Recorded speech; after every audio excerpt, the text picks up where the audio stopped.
Olá, eu sou a professora Fabiana. Estamos iniciando agora os estudos do tópico 2 da unidade 3. Nesse tópico, nós vamos falar a respeito dos desafios do Plano Nacional de Educação 2014-2024. Para começar falando a respeito desses desafios do Plano Nacional de Educação, a gente tem que conhecer quais são as metas desse Plano Nacional de Educação. Você pode visitar o próprio documento do Plano Nacional de Educação, tá? Você vai verificar que tem, de início, é a Lei 13.005 de 2014, que tem ali alguns artigos, e no anexo é onde aparecem as 20 metas e suas 254 estratégias. Então, esse plano tem 20 metas e cada meta tem algumas estratégias para poder atingir aquela meta proposta, tá? Por isso que são 20 metas e 254 estratégias. São muitas estratégias para tentar atingir essas 20 metas que são propostas para esses 10 anos. Então vamos começar a falar um pouquinho a respeito dessas metas, tá? Essas metas, elas tratam desde a educação infantil, passando pelo fundamental, ensino médio, até o ensino superior. Ela trata também da educação especial, do ensino profissionalizante. Ela vai falar também a respeito dos profissionais da educação. E além de falar de gestão democrática do ensino público e da aplicação do PIB em educação, né? Então são várias as vertentes sobre as quais essas metas tratam, tá? Ela vai falar de tudo a respeito da educação. Tem metas a respeito de todas as áreas da educação. Então, se a gente começar a ver ali meta por meta, a gente vai perceber que começa falando lá na meta 1 da educação infantil, que pretende universalizar até 2016 a educação infantil na pré-escola para as crianças de 4 e 5 anos de idade. Porque até 2016 tinha que universalizar o atendimento na pré-escola para as crianças de 4 a 5 anos de idade. Porque a educação básica da pré-escola até o ensino médio, dos 4 aos 17 anos, se tornou obrigatória, certo? A partir dos 4 anos, toda criança tem que estar na escola. E o prazo foi dado até 2016, tá? E também nessa meta 1 é proposto que os sistemas de ensino, no caso da educação infantil, tem que atender no mínimo 50% das crianças de até 3 anos até 2024. Tá? Então a gente vê que aí a creche ela não é uma educação obrigatória, tá? Então pretende atender pelo menos 50% das crianças de até 3 anos até o fim do PNE. A segunda meta, ela já trata do ensino fundamental de 9 anos, que tem que ser universalizado, né, já que é obrigatório faz tempo, e quer garantir também que 95% dos alunos, pelo menos, concluam essa etapa na idade recomendada até 2024. A meta 3, ela já vai tratar do ensino médio, fala de universalizar até 2016 o atendimento escolar para toda a população de 15 a 17 anos de idade. Então a gente vê, por que até 2016? Porque era até 2016 o prazo para os sistemas de ensino se adequarem a essa obrigatoriedade também do ensino médio, tá?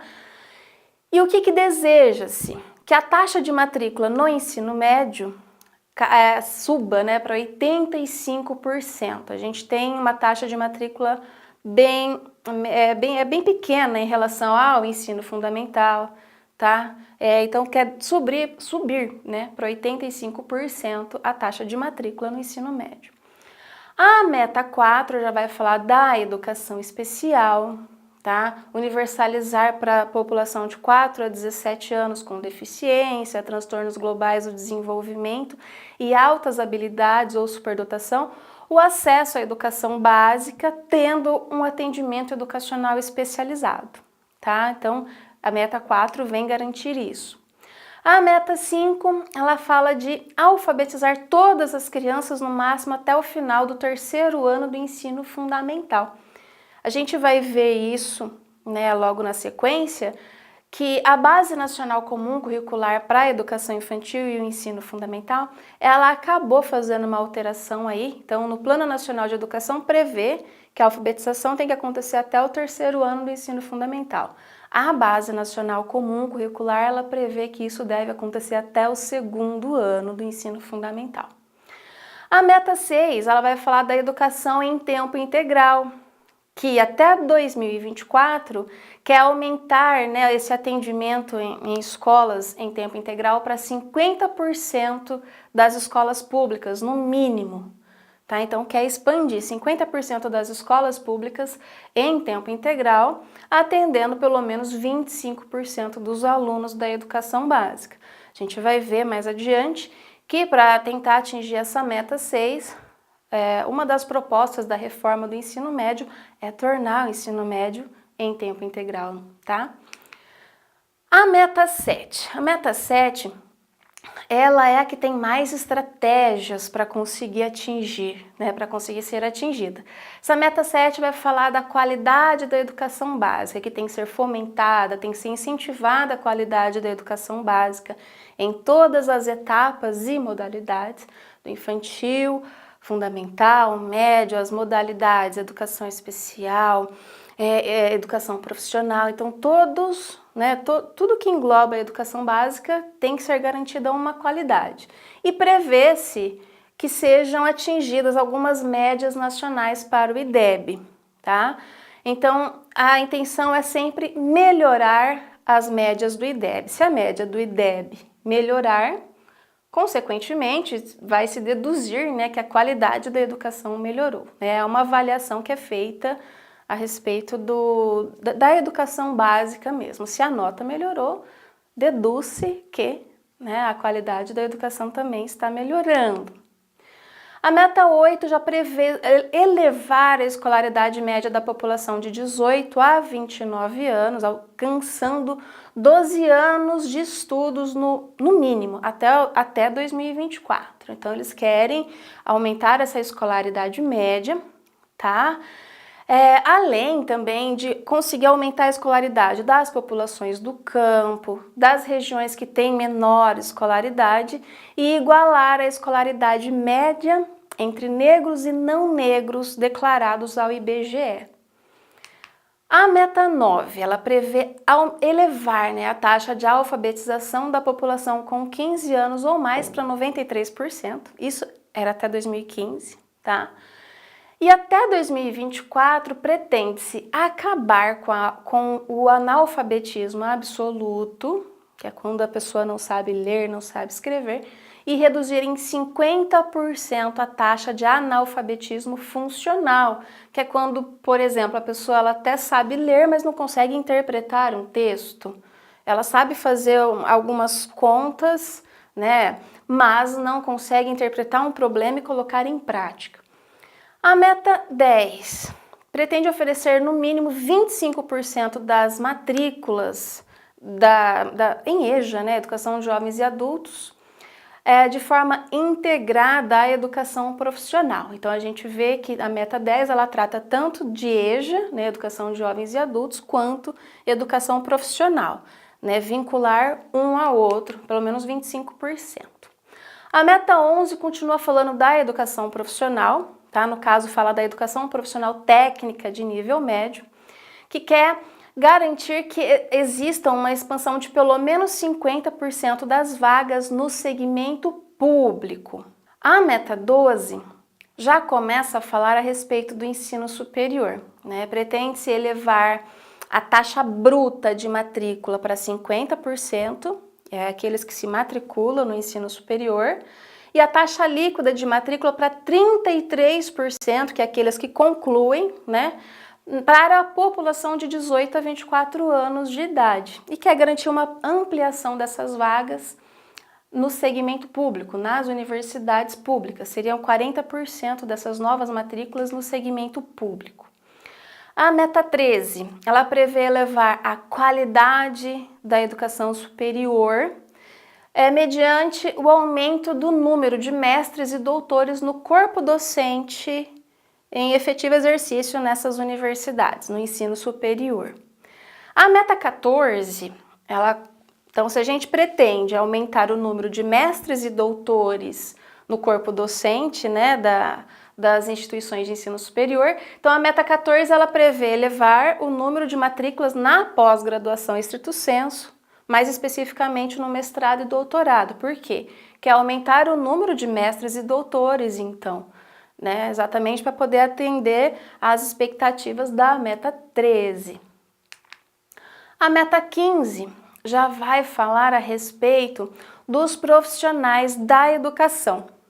Tá? Na meta 15 foi previsto que deveria ser aprovado em 2015 uma política nacional de formação dos profissionais da educação, e isso foi feito, tá?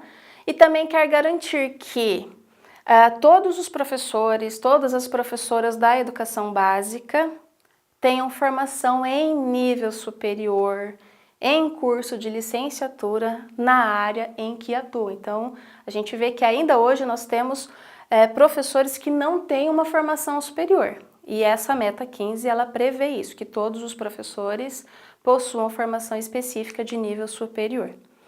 A meta 16 prevê formar em nível de pós-graduação 50% dos professores da educação básica até 2024 e além de garantir a formação continuada para esses profissionais, a formação em trabalho, né? A meta 17, valorizar os profissionais do magistério, das redes públicas de educação básica e equiparar o rendimento médio deles com os demais profissionais com a escolaridade equivalente, até o final do 6º ano de vigência deste Plano Nacional de Educação. Então, a gente tem que ver se essas metas realmente estão sendo cumpridas, né? Então, um parênteses aqui, vocês podem perceber que algumas metas têm que ser cumpridas até 2024, que é o último ano de vigência do Plano Nacional de Educação. Algumas metas elas têm prazo inferior para ser cumprido, tá?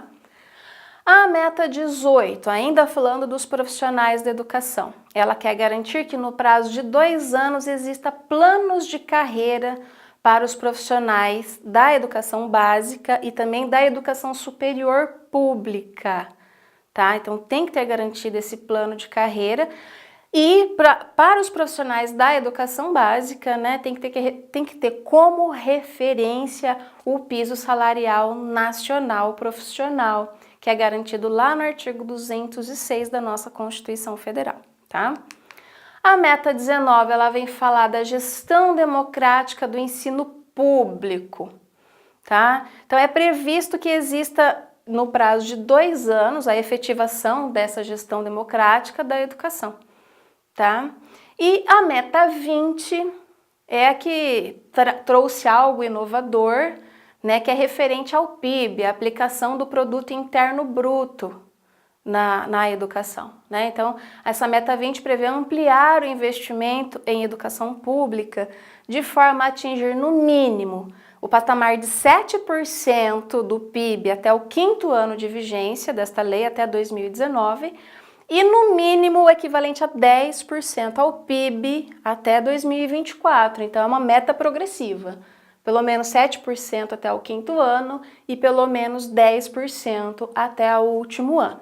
Então nós conhecemos rapidamente aqui as metas, temos ainda 254 estratégias para poder atingir essa meta, mas não dá tempo da gente comentar aqui, não é verdade? Agora, nós temos alguns desafios, né, para poder atingir tudo isso que foi proposto pelo Plano Nacional de Educação nesses 10 anos, né? Então, porque ela é uma lei bem ampla, ela tem grandes intenções, né? E alguns dos desafios, por exemplo, o primeiro que está elencado aí no texto, é a questão do tamanho do país, né? A dificuldade geográfica, porque o Brasil tem uma dimensão continental. Então, é muito importante que a gente tenha um plano nacional de educação, que tenha uma unidade na federação, né? Que a gente tenha um sistema nacional, que os alunos aprendam as mesmas coisas no Brasil inteiro. Ao mesmo tempo, tem que ter as características regionais. tem que ser consideradas as características regionais e também tem que superar algumas diferenças, porque a gente vê que alguns lugares têm mais facilidade do que outros para poder oferecer a educação e atingir essas metas, né? Bom, e para conseguir, né, atingir isso daí, né, foi imposto pela Constituição Federal que tem que ter um sistema nacional de educação, né? Um sistema nacional de avaliação da educação básica, tá? E acho que é interessante comentar aqui também que existe o Plano Nacional de Educação e que esse Plano Nacional de Educação ele deu o prazo de 1 ano para que os sistemas de ensino estaduais e federais elaborassem seus próprios planos de educação.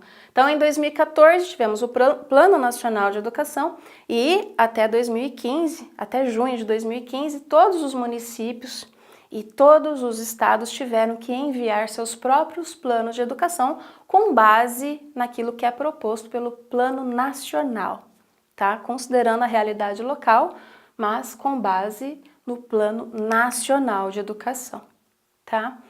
Um outro desafio que é comentado no texto é sobre a questão orçamentária, a questão do investimento público em educação. Apesar da gente ter 10% do PIB previstos ali no Plano Nacional de Educação, está assegurado que isso vai acontecer, mas a gente vive um momento de crise. Pode ser que esses 10% sejam bastante num momento, seja pouco em outro momento. Além de que nesses 10 anos vai ter trocas de governo e pode ser que eles tentem cortar isso, né? Tentar tirar esse direito aos 10% do PIB que está garantido ali no Plano Nacional de Educação. Um outro desafio que a gente vê é a respeito da qualidade, né? A gente vê que existe uma defesa ali, né? Eles querem que exista um aumento da qualidade da educação, mas o que seria essa qualidade? O que se entende por qualidade? É um conceito muito amplo, né? Então não está descrito exatamente o que é a qualidade. Então a gente teve diversos planos e cada plano privilegia algo diferente. Então alguma proposta, alguma política pública quer melhorar a metodologia do ensino. Depois, outra política pública quer melhorar a formação dos professores. Outras prevêem melhorar as condições físicas e materiais da escola. Mas não dá para tratar de cada coisa isoladamente, tem que prever tudo, isso tudo junto, quando a gente fala de qualidade da educação, né? Qualidade da educação engloba tudo isso, tá? E temos algumas situações, problemas também. Existem várias, na verdade, mas aí nesse texto foi comentado a respeito de 3 situações específicas, tá? Voltado para a educação infantil, para o ensino médio e para a educação de jovens e adultos, tá? Então a gente vê aí que desses 3 anos e poucos que se passaram, né, após a publicação do Plano Nacional de Educação, apenas 20% das metas e estratégias elas foram cumpridas. Então essas metas não foram cumpridas totalmente ou foram cumpridas somente em parte, tá? Então uma dificuldade é fazer com que esse plano de metas, esse Plano Nacional de Educação não fique só na intenção, né, de que realmente ele aconteça, né? Então a gente vai começar vendo o que aconteceu, né? Como está o andamento daquilo que está previsto para a educação infantil, tá? No caso, prevê que a educação infantil, né, no caso da pré-escola, seja universalizada até 2016 para as crianças de 4 a 5 anos. Mas quando chegou em 2016, mais de 700 mil crianças nessa idade de 4 a 5 anos ainda estava fora da escola. Então a gente vê que essa meta, quando chegou em 2016, não estava sendo cumprida, tá? E aí a gente vê ali quais são as principais dificuldades que acabam acarretando nisso. Por exemplo, teve que dar preferência para as crianças de 4 a 5 anos, porque se tornou obrigatório. Aí também acabou diminuindo as vagas nas creches, porque as creches, que é do 0 aos 3 anos, não é obrigatório a oferta imediata desta vaga. Não é que não seja direito, tá? É um direito dessa criança, mas acabou diminuindo, já que tem que ofertar obrigatoriamente para as crianças de 4 e 5 anos, então acabou diminuindo um pouco das vagas nas creches, né? E tem que atender no mínimo 50% dessas crianças até o fim do Plano Nacional de Educação. Outra questão é em relação à universalização mesmo da educação infantil, porque algumas pessoas nem sabem que essa etapa dos 4 ou 5 anos é obrigatória, ou às vezes moram em local tão longe que acaba não conseguindo chegar na escola, né?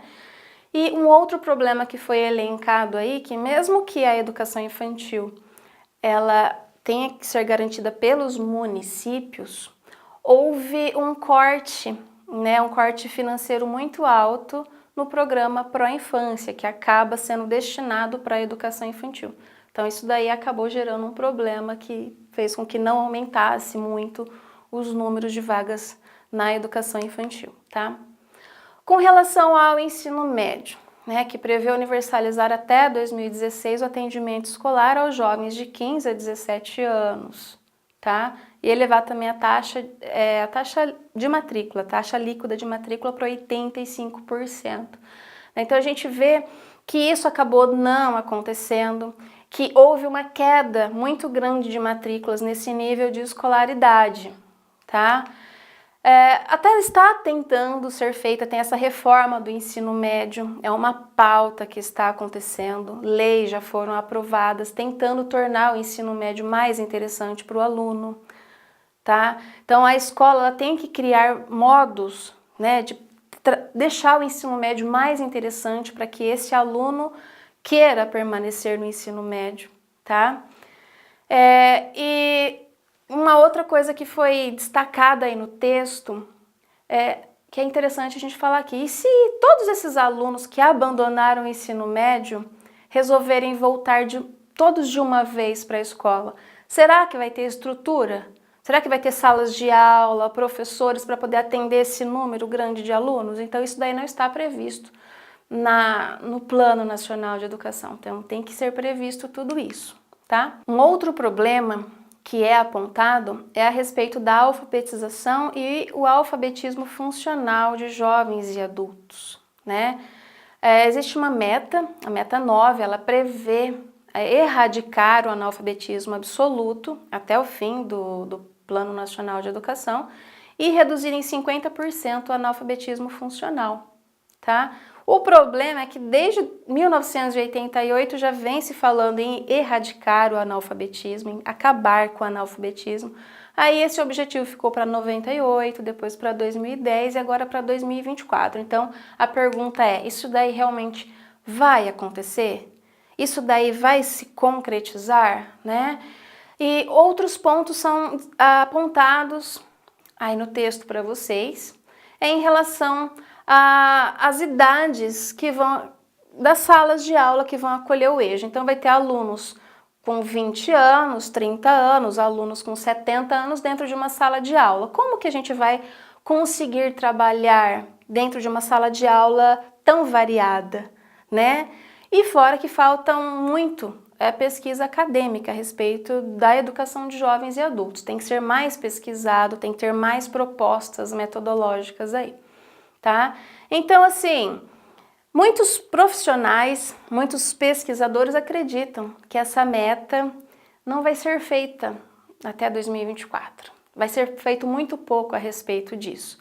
E que o analfabetismo ele vai diminuir não devido ao cumprimento de metas do Plano Nacional de Educação, mas por causa da mortalidade de pessoas analfabetas, tá? Então essas são questões que são apontadas aí sobre algumas metas do Plano Nacional de Educação. Então, nesse tópico a gente fica por aqui e a gente continua a discussão a respeito do Plano Nacional de Educação no próximo tópico. A gente se encontra lá.